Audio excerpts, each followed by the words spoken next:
सच।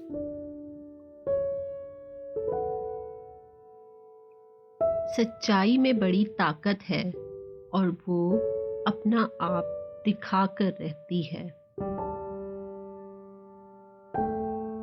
झूठ तमाम गुनाहों की जड़ और सच सब बुराइयों का इलाज है। याद रखो, फतह ताकत की नहीं बल्कि सच की होती है।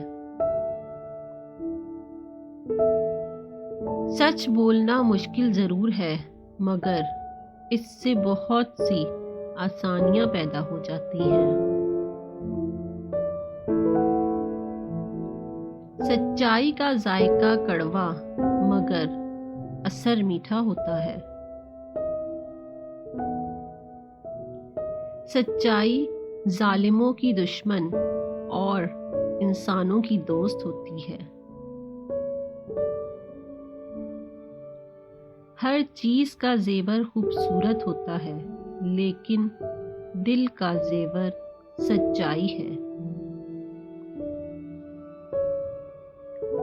दिल का सुकून सिर्फ और सिर्फ सच्चाई से मिलता है।